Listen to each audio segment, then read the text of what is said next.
Right, so we've had another glut of 13 by-elections this week. Again, mostly replacing councillors who have gone on to become MPs.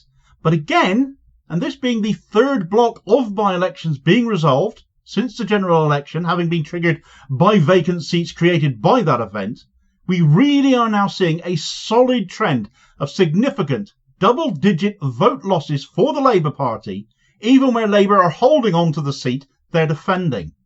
Keir Starmer has made Labour so unpopular, so fast, his party have now, over the course of some 105 council by-elections held since Labour took power, lost 35% of the seats they were holding. In a little over 100 days, Starmer's Labour has lost over a third of the seats they were defending in local councils. And that's after having won a landslide at that general election. We've never seen a party's approval amongst the electorate demonstrably decline this fast ever, I don't think. Polls might be one thing, but these are actual results, and for as much as there will still be people seeking to defend Labour by saying local election results have no bearing on general election results, the scale of these losses, the scale of the loss in vote share, is very much heavily reflecting those most recent poll results that have been coming out on national voting intention anyway. Labour is more and more shaping up to ending up to be a single-term government as Keir Starmer leads them to more and more losses, with next week's budget likely set to make things even worse for them, with another brutal austerity assault on ordinary working class people, and it will be deserved at that. Right, so another 13 by-elections. Unlucky for some, as the number 13 is. For Keir Starmer, most certainly it seems to be the case. It's just the latest set of bad local election results for his Labour Party, though, which are the polar opposite of the general election result that he just won back in July. The rapidly broken promises and demonstration that under him there will be no change from 14 years of Tory attacks on the working class as he looks set to be blighted for at least another 5 years, this Labour government being no different from the Tories. As such, voters are undoubtedly making their ire felt against Labour the country over. Of these 13 seats up for grabs, Labour were defending 6 of them. The Tories 3, Lib Dems 2, Plaid Cymru 1, and the other last seat was vacated by an independent. Labour lost half of their defences last night, and of those they held on to, double-digit loss in vote share was the order of the day. Some very heavy double-digit losses of vote share were delivered. There is an element of they don't give two hoots about it all right now, 5 years in power as they now have. But if they think someone as woefully unpopular as Keir Starmer is already is also the one to turn things around for them in that time, I just can't see it. The man is so dislikable for so many reasons now. I just cannot see it. But these are the results as they panned out anyway. And perversely, the Tories had a rather good night at Labour expense in another demonstration of what appears to be abject short-sightedness, that there is no difference between these two parties. And people really do need to start thinking in terms of a third way and not voting for one of these parties or the other.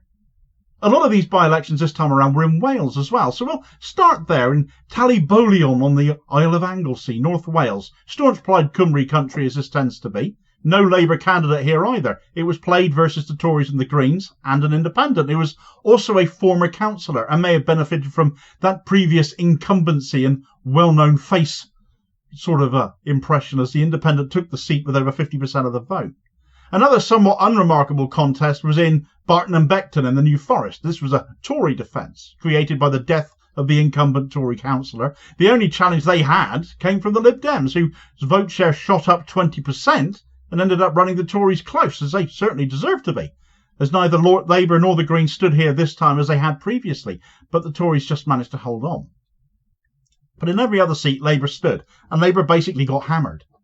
We'll take another Tory hold next to look at. This was Croft on East Lindsey District Council in Lincolnshire. Again, the death of the incumbent Tory councillor was what triggered it. Says a lot for the average ages of Tory councillors these days, I suppose, doesn't it, at this point? But having won the seat unopposed previously, none of the challenging parties for this seat can be said to have lost vote share, since they had none to begin with. But of the 6 parties who ran, notably no Reform UK Limited either here, which is somewhat surprising since this area has the grinning permatanned idiot Richard Tice as its MP. And if you count a candidate representing Skegness Urban District Society as a party in this case, then Labour managed to come last.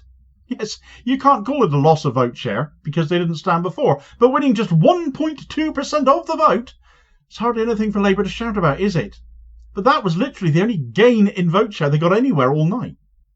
Let's look at a Lib Dem defence next, just to shake things up a little bit, shall we? And we'll go to Histon and Impington on South Cambridgeshire Council, which has been vacated by Pippa Heylings, who has now become an MP. 5 contenders here: Lib Dems, Tories, Labour, Green and an independent. And who could surmise it? Labour only came last again. Only a 7.1% loss of vote share this time. And I say only because they lost so much more elsewhere. But also that loss still represents half the vote share they won here when contested previously.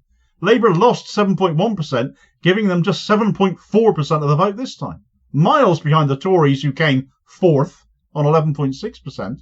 The two main parties coming last here, a nice nod to somewhere perhaps leaning more to a deviation away from the same old, tired, failing politics that keeps on being elected into national government. This was also reflected, though with slightly different placings for the Tories and Labour in Old Dean on Surrey Heath Council. Surrey, folks, Tory heartland stuff as this area is, isn't it? That's what we think of Surrey. Triggered as this was by the resignation for a change of a young Tory councillor who got a better job offer, it seems, not to become an MP, though. Both Labour and the Tories got decimated on this occasion, deservedly, the pair of them, losing the seat to the Lib Dems, who hadn't even stood here previously, but came straight in and took nearly 45% of the vote. The Tories coming second, but losing nearly half of their vote share. They lost 27.3% of their vote, dropping to just 31% of the vote this time. But Labour did even worse than that. They lost over 30% of their vote share, dropping to just shy of 11%.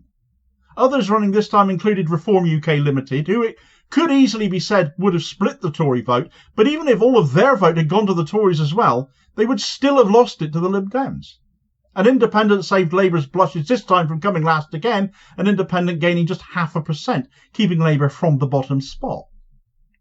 Wickham North in Gateshead was another Lib Dem hold, a very safe Lib Dem seat as this was, the incumbent councillor leaving after getting a promotion at work apparently.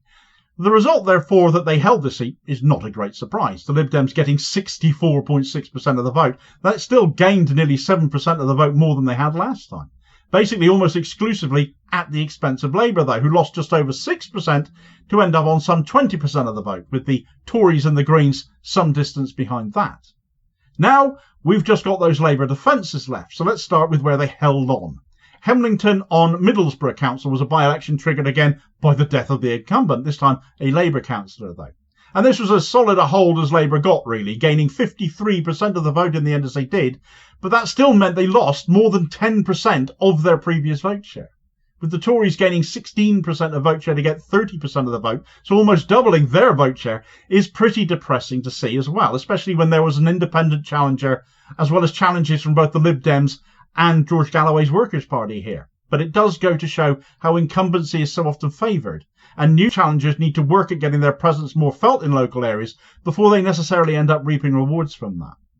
Northgate and West Green on Crawley Council was another Labour hold, vacated by Peter Lamb, who is now the MP for Crawley. Labour will therefore be relieved to have held this seat, even though their vote share dropped by almost a third, losing 15% of vote share to hang on by winning 38% of the vote. The Tories came second, though they also lost a small chunk of vote share, down 2%, as did previous contenders for the seat, but running again this time as well, the Green Party and Tusk, with vote share being mopped up, sadly, by Reform UK Limited, but also by George Galloway's Workers' Party, who also stood here. Labour's third hold was Calder in West Yorkshire, Calderdale Council, vacated again by a new Labour MP, Josh Fenton Glynn. A much bigger loss in vote share here, though. More than 31% of Labour's vote share was lost, but they still hold on to this seat by winning 36% of the vote. So vote share virtually halved. Not what you expect to see of the party of government just 100 days into that government, but rapidly becoming the norm for Labour.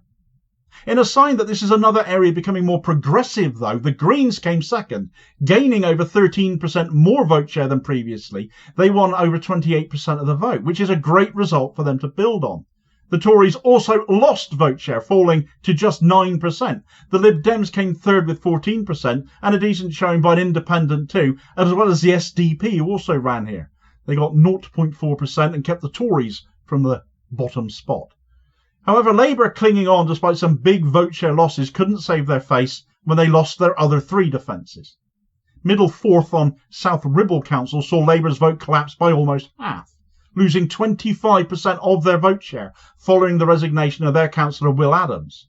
Sadly, it went to the Tories, or at least 20% of it appears to have, as they took the seat with 45% of the vote. The Lib Dems also lost a bit of vote share. The Greens sucked up almost 6% of it, though, newly standing here as they were. The two remaining Labour losses were in Wales. I did say there was a fair chunk of this by-election event happening in Wales this time around. Of these, the first one we'll look at is Town on Monmouthshire Council, vacated by Catherine Fuchs, who is now the new local MP, where the Tories saw a surge in vote share. A surge for the Tories, depressing. An increase of 30% of them. What are you thinking of, Town? But only half of that on paper came from Labour, who lost a third of their vote. They ended up on 30% to the Tories' almost 59%. But much of that came from an independent vote that didn't stand again this time. But new showings from the Greens and the Lib Dems here are hopefully a sign of something more progressive being on offer in future for the people of Town to look at. And the final Labour loss of the night was Prestatyn North in Denbighshire to replace another councillor turned Labour MP, Jill German. This result was so bad, it saw Labour end up coming fourth. A Labour defence, and the incumbent party came fourth, losing 18.7% of the vote to win just 18.6% of it, so fully halved. Although the Tories took the seat, they themselves only gained 0.1% of the vote on top of what they got last time. So this is very much a reversal of what we saw during the general election. A get Labour out vote instead of a get the Tories out vote. With losses for Plaid Cymru as well, and only an academic showing for the Lib Dems who hadn't stood previously, most of the Labour lost vote appears to have gone to an independent who came second, and to Reform UK Limited who stood for the first time there. Labour clearly continue to be absolutely massacred in local elections since Keir Starmer came to power. 35 of their defences lost in 100 days of a Labour government, and I genuinely cannot see how, with Starmer as leader, Labour can turn that around. They will continue to suffer at the ballot at every turn, and really it's just a waiting game now for a parliamentary by-election to see what state they are in at that level. And that will come at some point, because it always does in the end. It's an inevitability. But last week we saw much of the same. We had much of the same in last week's local election results as well. Get all the details of this again. Massive by-election losses for Labour are becoming the norm, as this video recommendation here will show you as your suggested next watch. Labour is in real trouble, but acts like it doesn't matter. Refuses to actually acknowledge how much bother they are in, carrying on regardless, in making themselves ever more unpopular. It's not sustainable, and it may not be recoverable from either. And I'll hopefully catch you on the next vid. Cheers, folks.